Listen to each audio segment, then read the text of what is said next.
तो last lecture में हमने देख लिए थे कि जो पहला फेज़ पब्लिक एडमिनिस्ट्रेशन का हुआ उसको देख लिया था। अब सेकंड फेज़ में क्या होता है, गोल्डन एरा ऑफ प्रिंसिपल्स कहा जाता है इसको, और इसलिए कहा जाता है कि इस फेज़ में पब्लिक एडमिनिस्ट्रेशन बहुत अच्छे तरीके से विकसित होता है, क्योंकि during this period public administration reputation जो रहती है रोज टू टॉप, मतलब सबसे टॉप लेवल पे चले जाती है। अब समझते हैं कि ऐसा क्या होता है इसमें। Start from famous book by WF Willoughby. अब देखिए यहाँ पे क्या होगा, थिंकर्स आ चुके हैं अपने। अब थिंकर्स, अब कोई भी सब्जेक्ट का एरा उठते जा रहा है, अब अच्छा बुरा कौन क्या कह रहा है उस चीज़ को जानेंगे। तो इसमें क्या है, सर्टेन अमाउंट ऑफ थिंकर्स, उनकी बुक, उसके बाद उनने जिन्होंने जिस तरीके की बात की इसको कंक्लूड करेंगे हम, और उसके बाद देखेंगे इस तरीके से कि सेकंड स्टेज की कंक्लूजन ऑफ दिस स्टेज, इस तरीके से हम देखेंगे। तो अभी अपन समझते हैं कि इस स्टेज में होता क्या है पहले। तो start from a famous book by WF Willoughby, principle of public administration इनका बुक का नाम है। According to him public administration have many principles and by implementing them improvement possible in public administration. देखो, साइंस में भी अपने principles होते हैं जो यूनिवर्सल होते हैं, इस तरीके की बात हो रही है। तो उन्होंने बोले पब्लिक एडमिनिस्ट्रेशन में भी ऐसे प्रिंसिपल्स हैं जिसको इम्प्लीमेंट करके पब्लिक एडमिनिस्ट्रेशन को इम्प्रूव किया जा सकता है, ये बात उन्होंने कही।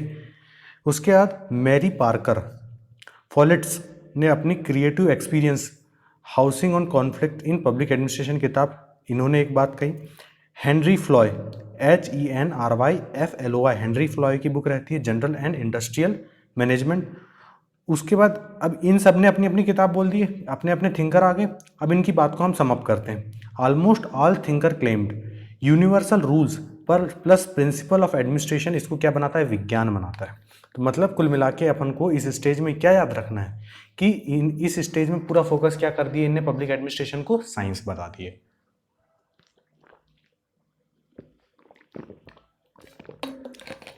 इस वजह से क्या होता है, पब्लिक एडमिनिस्ट्रेशन की एक रेपुटेशन बहुत अच्छी तरीके से ऊपर विकसित होती है। एक बार फिर से रिपीट कर रहा हूँ, गोल्डन एरा हो गया, अपन को फेज याद रखना 1927 से 37, 10 साल का फेज हो गया। इसमें 3-4 थिंकर्स के नाम रखना है, WF विलोबी याद रखना है अपन को, है ना, क्योंकि आप कोई भी बात बोलोगे तो कोई ना कोई थिंकर्स को आपको रिप्रेजेंट तो करना पड़ेगा। उनकी किताब याद रख लेना अपने, कौन कौन सी किसने किताब रखी। जैसे principal of public administration Willoughby ने लिख लिया, मैरी पार्कर ने कौन सी किताब लिख ली, क्रिएटिव एक्सपीरियंस। उसके बाद हेनरी फ्लॉय ने जनरल एंड इंडस्ट्रियल मैनेजमेंट के बारे में बात कर दी उनकी किताब के थ्रू। उसके बाद इस पर रेपुटेशन। अब देखते हैं कि इस स्टेज में कंक्लूसिव बात क्या रही जो हमको समझनी। तो सेकंड स्टेज की कंक्लूजन ऑफ दिस स्टेज क्या है ये देखते हैं। There are principles in administration which are universal, उन्होंने कहा है कुछ ऐसे सिद्धांत थे एडमिनिस्ट्रेशन के, प्रशासन के, जो यूनिवर्सल हर जगह लागू होते हैं। जैसे कि बॉस होगा, उनको सर्वेलेंस करने वाला कोई आदमी होगा, इस तरीके की जो हर एक मैनेजमेंट हर एक सिस्टम पे रहती है ना, हर एक ऑर्गेनाइजेशन पे, वाली बात उन्होंने कही।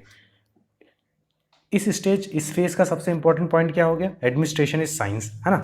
The word public before the administration is meaningless, उन्होंने बोले जो पब्लिक शब्द एडमिनिस्ट्रेशन के सामने लगाते हैं वो मीनिंगलेस है, बिकॉज पब्लिक एडमिनिस्ट्रेशन एक साइंस है। देखो ये विकसित हो रहा है।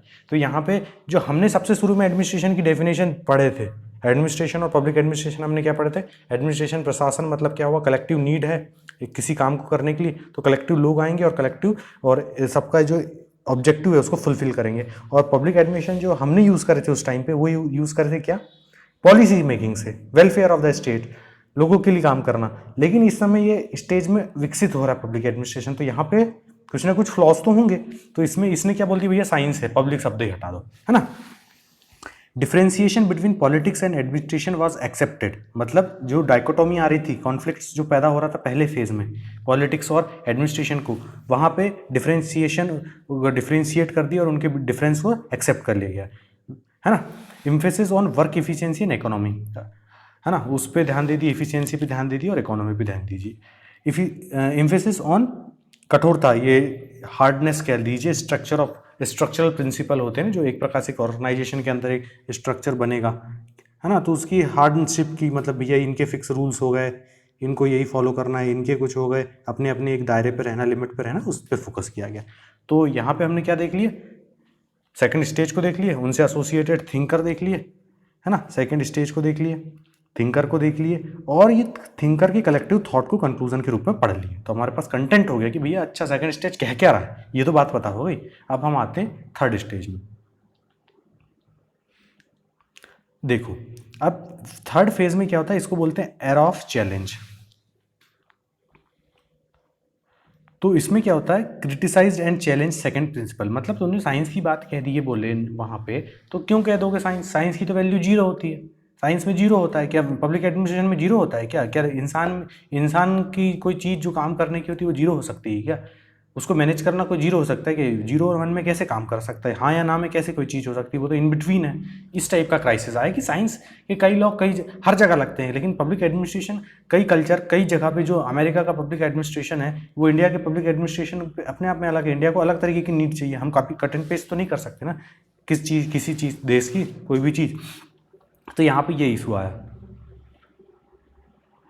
तो मेन थीम क्या थी, इम्फेसाइज। ये देखो सबसे इंपॉर्टेंट यहाँ पे चीज़ है, ह्यूमन रिलेशन पे ज़्यादा फोकस दिया गया था। क्या हुआ, द मेन थीम क्या हो गई यहाँ पे अपनी, the emphasis human relation in study of public administration. Human, हम आपसी किस तरीके से एक दूसरे के साथ संधि बनाते हैं, किस तरीके से रिलेशनशिप बिल्ड करते हैं, उस तरीके से पब्लिक एडमिनिस्ट्रेशन भी विकसित होगा। According to Chester Barnard in his book the function of executive rejected administrative principle. जो पहले प्रिंसिपल्स की बात कही थी उनको रिजेक्ट कर दिया। उन्होंने क्या देखा, ऑर्गेनाइजेशन को उन्हें किस तरीके से देखा, सोशल सिस्टम की तरह देखा, और एनालाइज सोशल सिस्टम की तरह देखा and analyse human impact on administrative procedure. Herbert Simon कहते हैं एडमिनिस्ट्रेटिव बिहेवियर, हाँ मैंने उनकी बुक हो गई एडमिनिस्ट्रेटिव बिहेवियर। हॉर्बर्ट साइमन की किताब का नाम क्या हो गया, एडमिनिस्ट्रेटिव बिहेवियर। उसमें क्या बात कह दी है, according to him there is nothing like public administration principle. सिद्धांत जैसी चीज़ हो ही नहीं सकती, क्योंकि ये इतना सब्जेक्टिव है, कुछ जगह पे कुछ नीड, ऐसी वाली बात हो गई। रॉबर्ट डहल कहते हैं उनकी किताब में साइंस ऑफ पब्लिक एडमिनिस्ट्रेशन में कहते हैं कि according to him public administration science नहीं है, विज्ञान नहीं है। उन्होंने बोला विज्ञान नहीं है। तो अब विज्ञान नहीं है तो भाई क्यों नहीं है, science has value zero not public administration. अब मैनेजमेंट में कई बार काम गलत होते हैं, अच्छे होते हैं, लेकिन उसमें जीरो या मतलब जीरो नहीं हो सकता ना वो, तो साइंस की वैल्यू जीरो होती है। Human is subjective so is public administration. अब ह्यूमन को डील करने हो अपन, तो इंसान सब्जेक्टिव है, मेरी नीड अलग है, आपकी नीड अलग है, किसी सोसाइटी की नीड अलग है, किसी कम्युनिटी की अलग नीड है, तो इसलिए वो सब्जेक्टिव है। इसलिए पब्लिक एडमिनिस्ट्रेशन भी सब्जेक्टिव होगा, प्रिंसिपल नहीं होंगे इसमें। To formulate universal principle on the basis of limited national and historical reference. अब कोई भी चीज़ को किसी के मतलब यूनिवर्सल प्रिंसिपल बनाना है तो उसके लिए लिमिटेड नेशनल और हिस्टोरिकल रेफरेंस ही है इसके लिए हमारे पब्लिक एडमिनिस्ट्रेशन, क्योंकि विकास ही अभी हुआ है, तो यूनिवर्सल अभी से बोल देना उसको वो गलत होगा। इस तरीके से उन्होंने बताया कि ये विज्ञान नहीं है। अब थर्ड प्रिंसिपल की कंक्लूसिव पॉइंट को देख लेते हैं कि क्या है, ऐसी बात हुई है इस थर्ड स्टेज में। In this stage the decision public administration has been और हैव बीन चैलेंज्ड। तो वही बात है कि जो प्रिंसिपल्स हमने बनाए थे उनको चैलेंज कर दिया गया। Principles of public administration can not be differentiate from politics on the basis of its nature and role, because public administration not only executes political decision but also plays an important role for the formation of decision। तो अब वहीं पर dichotomy वाली चीज़ को हटा दिए थे, अलग अलग कर दिए थे, अब यहाँ पे फिर से मिला दिए। अब principles of public administration have been challenge on the basis of scientific legality and universal relevance. वही जो ऊपर क्यों नहीं है साइंस वाली बात को ही इन्होंने यहाँ पे कंक्लूड करा है। In this stage human relation have been emphasized, human relation को एम्फेसाइज किया। In an organization, the human element have been emphasized and public administration, a science, it has emphasized upon behavioral aspect। वही बात हो गई कि किस तरीके से ह्यूमन रिलेशंस को फोकस करा, साइंस को एलिमिनेट करा। तो थर्ड स्टेज क्लियर हो गया, क्राइसिस की बात आ चुकी थी। अब फोर्थ स्टेज में क्या होता है, फोर्थ स्टेज बहुत ही खतरनाक स्टेज में ला देता है, क्योंकि साइंस वाली बात को रिलेक्ट कर दी। तो अब भैया इस फेज में क्या होता है कि इस तरीके से आइडेंटिटी क्राइसिस आता है कि सब्जेक्ट है भी या नहीं, इस तरीके की क्राइसिस आ जाती। During this phase debate started that public administration is independent subject और नॉट। मतलब ये अपने आप में एक सब्जेक्ट है या नहीं, यहाँ तक की बात आ जाती है। मतलब अपनी अस्तित्व की लड़ाई लड़ता है इस फेज में 1948 से 70 के बीच। That is why called the era of crisis. ठीक है, during crisis phase some scholar move to political science. Political science से पब्लिक एडमिनिस्ट्रेशन पैदा हुआ था, तो उनने अपने भैया हमने बोले हमको यहाँ रहना ही नहीं, पब्लिक एडमिनिस्ट्रेशन जैसी कोई चीज़ ही नहीं है, क्योंकि इतनी विरोधाभास आ चुका। पहले पॉलिटिक्स से लड़ता है, फिर उसके बाद बड़े मुश्किल से वो गोल्डन एरा बनाता है, अब साइंस बनाता है अपने आप को, लेकिन साइंस के साथ फिर उसके विरोधाभास आता है। तो ये है या नहीं, इससे कुछ होना है जाना तो है नहीं, इसलिए सब भग गए। बट इस क्राइसिस के फेस में भी क्या होता है, comparative public administration and development public administration की फील्ड में इमर्ज होता है। अब कंपेरेटिव पब्लिक एडमिनिस्ट्रेशन क्या होता है, इसको रॉबर्ट डहल एक्सेप्ट करते हैं और सपोर्ट करते हैं। According to him without comparative public administration its claim to be science. इसको विज्ञान कहना। अब कंपेरेटिव स्टडी मतलब अलग अलग एक्सपेरिमेंट्स के बेसिस पे अलग अलग लोगों के बीच में इसको एग्जामिन करने के बाद ही तो साइंस हो पाएगा, क्योंकि अब एक्सपेरिमेंट ही साइंस है। Dwight Waldo form comparative administrative group in America 1960 में एक ग्रुप बनाते हैं, कंपेरेटिव एडमिनिस्ट्रेटिव ग्रुप। डेवलपमेंट, अब विकास उन्मुख पब्लिक एडमिनिस्ट्रेशन के बारे में सबसे पहले प्रपोज किसने किया, एडवर्ड डब्ल्यू वाइडनर। उनने क्या डिफाइन करा, task oriented and goal oriented define करा पब्लिक एडमिनिस्ट्रेशन। इसके टास्क होंगे और इसके ये गोल होंगे। 1950 से 60 के बीच में, जैसे अपना भी टास्क होता है ना, एक पॉलिसी फॉर्मुलेट करने के लिए हम टास्क करते हैं कि अपर वाले बॉडी ये करेगी, लोअर बॉडी ये करेगी। वैक्सीनेशन हो रहा है तो टॉप लेवल के ब्यूरोक्रेट्स इस तरीके से क्रियान्वयन करने के लिए मशीन जी का यूज़ करते ही हैं, कि जैसे आशा वर्कर हुए, आंगनवाड़ी वर्कर होंगे, उन लोगों को नीचे ग्राउंड लेवल वर्कर दिया जाएगा, ऊपर फॉर्मुलेट कौन करेगा, इस तरीके की चीज़ें। Focus on improving standard of living of people through industrialization and modernization. उस टाइम का टाइम पीरियड था, इंडस्ट्रियलाइजेशन रैपिड इंक्रीज हो रहा था, तो उन्होंने बोले कि मतलब हो तो पहले ही गया था इंडस्ट्रियलाइजेशन 16 सेंचुरी में, बट क्राइसिस टाइम था ना, वहाँ पे सोशल फैब्रिक बिगड़ गया था, लॉन्ग वर्किंग आवर हो गए थे। तो उन्होंने पब्लिक एडमिनिस्ट्रेशन को वहाँ पे इनकलकेट करने की कोशिश करी कि कैसे हम लोगों की लाइफ को मतलब इम्प्रूव कर सकते हैं एडमिनिस्ट्रेशन के थ्रू। तो ये फोर्थ हो गया। अब फिफ्थ फेज होता है।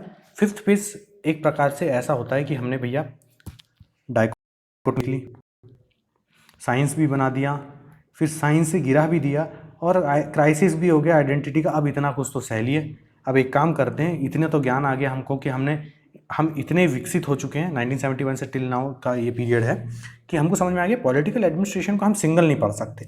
अगर हम दूसरे सब्जेक्ट का आयाम लाएंगे अब तो सही तरीके से इसको समझ पाएंगे। It means when we rely on more than one discipline of study of a given problem, है ना। तो main topic of this page concern of public policy analysis. So political science, economics, sociology, management were established with deep relations to the public administration. इसको आसान भाषा में समझो। मैंने अभी क्या बोला, वैक्सीनेशन कराना है ना। अब वैक्सीनेशन को आप समझ लीजिए, टीकाकरण कराना है, तो हमको क्या जानना होगा कि हमारे देश में पैसा कितना है, मतलब इंफ्रास्ट्रक्चर है कि नहीं अच्छा, तो ये भी ज़रूरत होगी। एडमिनिस्ट्रेटर यहाँ पे काम कर रहा है अपना, सिविल सर्वेंट्स।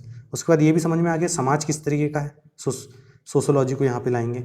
फिर मैनेजमेंट शब्द को लाएंगे, हमारा MBA वाले में जो मैनेजमेंट सीखते हैं ना, किस तरीके से चीज़ें होती, वो चीज़ लाएंगे। अब बहुत सारे सब्जेक्ट को मिलाए तब समझ में आएगी, अच्छा एडमिनिस्ट्रेशन को अगर मिला के पढ़ेंगे तो ये व्यापक रूप में सही तरीके से समझ पाएंगे इसको, और लोगों इस सब्जेक्ट की अहमियत हमको समझ में आएगी। After 1968 new ideas started in the field of public administration, जैसे एथिक्स आ गई, सोशल यूटिलिटी आ गया, डिसेंट्रलाइजेशन आ गया, सोशल इक्वलिटी आ गई, रिलेवेंस आ गया।